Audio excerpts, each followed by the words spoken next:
Sabi nila, ang isa sa pinakamadaling paraan daw para yumaman ay ang mag-asawa ng mayaman. Simple pero effective. Kaya naman sa video na to, aalamin natin ang 5 artista o Pinoy celebrities na nakapag-asawa ng ultra mega rich billionaires na talaga namang mapapasana all ka na lang talaga. Kung akala mo number 1 si Gretchen Barreto at Tony Boy Cuangco, nagkakamali ka. So sino yung numero 1? Tara, alamin natin. Number 5, Erich Gonzalez na napangasawa si Mateo Lorenzo. Alam naman natin si Erich Gonzalez nag-retire na sa showbiz. Kahit na sobrang sikat niya at marami siyang projects, may dahilan siya at may karapatan na siyang mag-retire. Paano ba naman kasi? Nakapangasawa siya ng sobrang yaman. Yan ay si Mateo Lorenzo at ikinasal sila noong March 23, 2022. Si Mateo Lorenzo ay isang negosyante na may mga interes sa iba't ibang industriya tulad ng printing, restaurant, construction at real estate. Ang estimated net worth, 1.2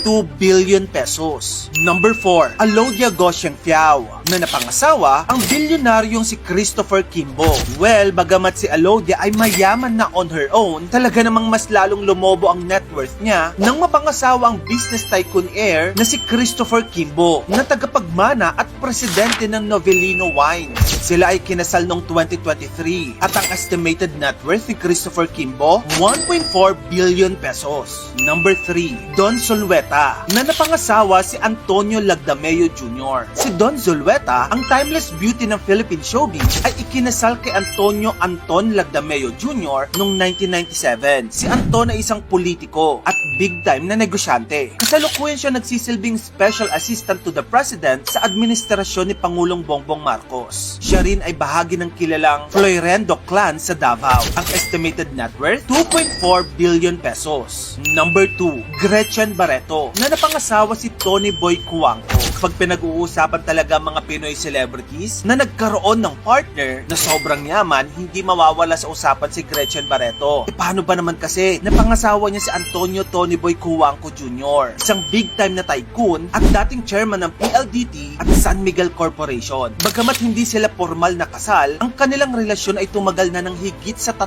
dekada at may isang anak na babae na si Dominic. Ang estimated net worth ni Tony Boy Cuangco ay 66.1 billion pesos. Number 1, Nanette Medved. Ang napangasawa niya, ang sobrang yaman na si Christopher Poe. Ang dating Darna na si Nanette Medved ay kinasal kay Christopher Poe noong 1999 sa South Africa. Si Christopher Poe ang isa sa pinakamayamang tao sa Pilipinas. Siya ang chairman at CEO ng Century Pacific Group, ang kumpanya sa likod ng Century Tuna at Shakey's Pizza. Sila ay may 2 anak at ang kasalukuyang estimated net worth ni Christopher Poe ay 94 billion pesos. Ayan na nga mga kamagkano. Ang mga celebrityng hindi lang sinwerte sa love life, pati sa pera, all-in-one combo na. Bakit ba tinutulak ng mga workers ang 300 toneladang marble blocks pabagsak sa lupa? Ganito pala minamay ng marble blocks sa Greece. Una, gumagamit sila ng heavy machine para mag-drill ng mga strategic na butas. Pagkatapos, isang wire cutting saw ang nagpuputol para tuluyang ma-separate ang block. Kapag totally loose na yung block, tinutulak ito pababa para madala sa lower levels. Pero dahil sobrang bigat pa rin, gumagamit sila ng giant saw para hatiin sa mas maliliit na peraso. Yung mga perasong ito ang niloload, dinadala sa factory. Doon nagsisimula ang pinaka-importanting proseso. Pinapasok ang block sa machine na nag-i-slice nito into thin slabs. Pagkatapos ma-polish, ready na silang ibenta. Kaya yung mga nakikita yung sa mga mansyon na may mga marble sa sahig at countertop, yan yon, ang kinis at ang kinang. Pero alam nyo ba, yung marmol na yan, galing lang sa isang malaking bato sa bundok. Ang marble ay isang klase ng bato. Dati lang siyang ordinaryong limestone. Pero dahil sa init at pressure sa ilalim ng lupa, naging marmol siya. Para makuha, kailangan mag-quarry. Ibig sabihin, puputulin ng malalaking tipak ng bato mula sa bundok gamit ang giant saw na may diamond tips. Isipin nyo, para nagpuputol ng isang higanting cake. Pero imbis na sponge cake, bato ang hinihiwa. Pagkatapos makuha ang malalaking tipak ng bato, dadalhin ito sa factory. Doon, puputulin ito sa malalapad na peraso na tinatawag na slab para itong hiniwang pandesal. Pero marble edition. Tapos ipapolish para maging makintab at smooth. Kung gusto mo ng matte, shiny o may design sa gilid, dagdag ang presyo niyan. Pero